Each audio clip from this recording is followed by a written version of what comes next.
Europe 1, la France bouge.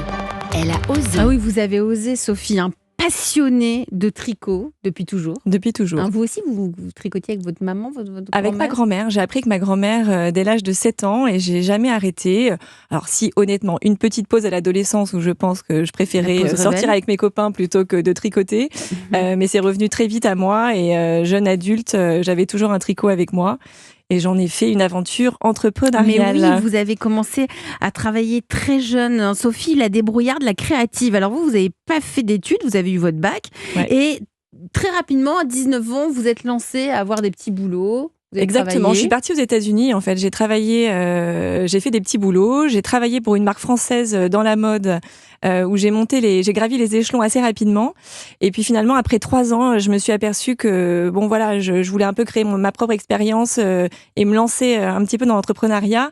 Mais quoi faire? Et c'est vrai que mes amis autour de moi me disaient tous bon Sophie, t'as toujours un tricot avec toi, vends tes tricots. On veut tous te les acheter, vends-les. Et donc c'est vrai que j'étais un petit peu dubitative en me disant que c'était pas vraiment un métier. Et finalement, c'est ce que j'ai fait. C'est ce que vous avez fait. Vous avez commencé, donc vous étiez aux États-Unis. Cette passion pour le tricot, vous le disiez, vous avez commencé à tricoter à l'âge de 7 ans. Donc vous vous êtes dit, je vais en faire une petite aventure entrepreneuriale. On est aux États-Unis. Aux États-Unis, la grande mode, c'est ce qu'on appelle les fameux baby showers. Tout à fait. Combien de mois de grossesse? Oui, ça se fait un peu avant. Ça se fait avant l'accouchement. Contrairement aux États-Unis, en France, où vraiment on est assez superstitieux sur le sujet, on ne fait rien avant l'arrivée de l'enfant. Aux États-Unis, c'est l'inverse. C'est une grande fête. C'est une grande fête autour des 6-7 mois de grossesse. Et là, vous faites en sorte de tricoter des petits Exactement. De naissance, je tricotais en fait le trousseau de naissance. En cachemire, donc je tricotais moi-même et que je proposais aux entreprises comme cadeau de naissance pour les employés. Et là, ça marche. C'est une micro-activité, mais ça marche. Micro-activité, et je commence à voir des personnes qui tricotent du coup avec moi, parce que bon, c'est quand même long de tricoter, autour de la table, on peut en témoigner. Et c'est vrai que voilà, ça fonctionne. Et puis ensuite, il y a un déménagement à San Francisco, donc là on est toujours à New York, et j'agrandis l'aventure où je fais venir avec moi je m'associe à Marie, que j'embrasse, qui était vraiment qui est une working girl pour le groupe LVMH et qui m'aide à structurer un petit peu tout ça.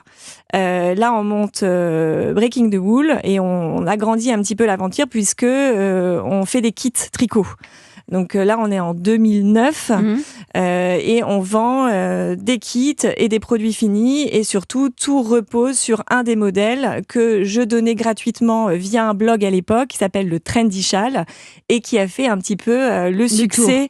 Qui vous a fait connaître finalement. Qui m'a fait totalement connaître avec des milliers de personnes l'ont tricoté à travers le monde. Il y a une espèce d'engouement pour ce modèle finalement très simple. J'ai rien inventé, mais je l'ai modernisé avec des matières, des coloris et surtout j'ai essayé de le rendre accessible au plus grand nombre. Donc ça démarre là-dessus et puis petit à petit vous approfondissez cette activité avec des cours de tricot. Absolument. Donc je donne aussi des cours de tricot et je m'aperçois en fait des bienfaits de cette activité sur c'est ce qu'on disait tout à l'heure. Exactement. Ça rejoint ce que disaient les témoignages. Alors donc il y a des bienfaits. Je n'en étais pas consciente au début. J'ai toujours tricoté. Alors certes, je suis pas une grande stressée, peut-être grâce au tricot, mais je me suis vraiment aperçue, notamment lors d'un workshop où une de mes amies est venue avec son mari, qui est vraiment un homme d'affaires, qui voyage partout, etc., qui est très pris physiquement et mentalement.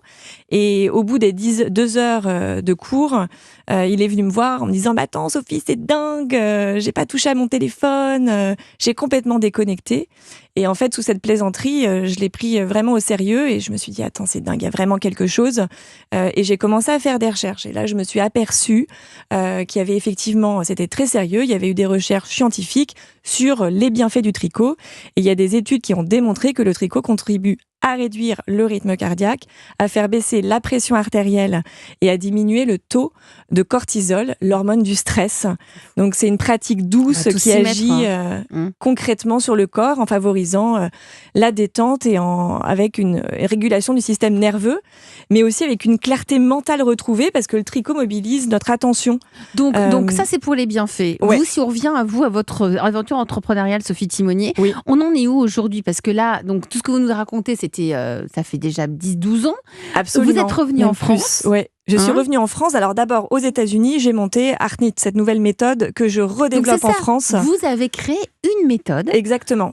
À partir de ce que vous venez de nous raconter, des bienfaits du Tout tricot. à fait. Vous voyez, et donc, c'est quoi cette méthode que vous êtes en train de relancer en France, qui s'appelle donc ARTNIT? Voilà, comme le cœur et le tricot. Ouais. Alors, c'est quoi cette méthode, Sophie Timonier? Cette méthode, donc, c'est une expérience innovante qui mélange la pleine conscience et le tricot. Mais c'est quoi? C'est chez vous? C'est dans un atelier? C'est au café? C'est où? Alors, je le propose en entreprise. D'accord. Voilà, en B2B, sous forme de 2 heures, un vous atelier. Venez vous en entreprise? Je viens moi en entreprise, donc j'ai une petite équipe et on leur propose de vivre cette expérience pour vraiment se déconnecter et vraiment renforcer les liens. Donc vous êtes toute seule, mais vous venez avec une équipe pour les aider, pour les accompagner. Exactement. Que vous prenez en freelance, oui, parce exactement. Je prends des équipes entre 5 et 25, parfois 30 personnes. On s'adapte en fonction du client.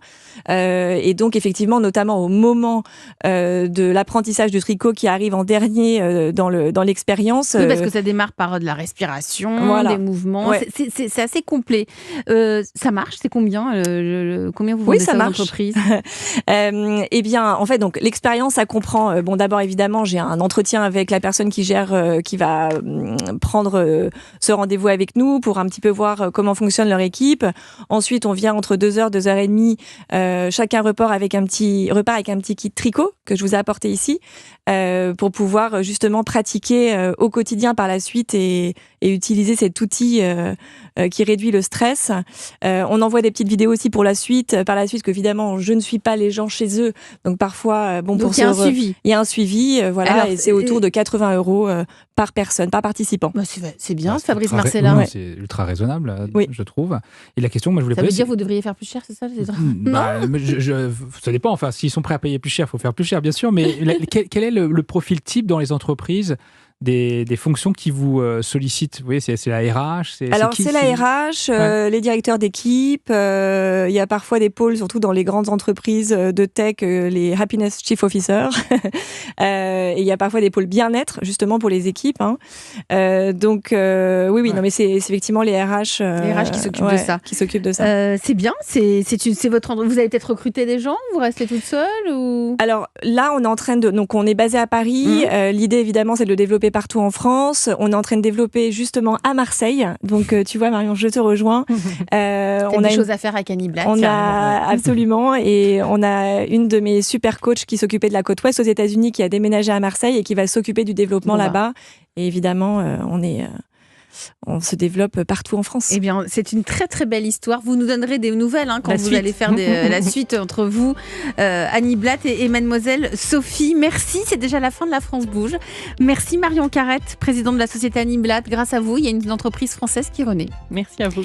Merci à Vincent Fabry, cofondateur de Fertilène. Donnez-nous des nouvelles. Merci à notre coach de La France Bouge ce soir, Fabrice Marcella, directeur de la Banque des Startups chez LCL. Et Sophie Timonier, merci à vous. Donnez-nous aussi des nouvelles.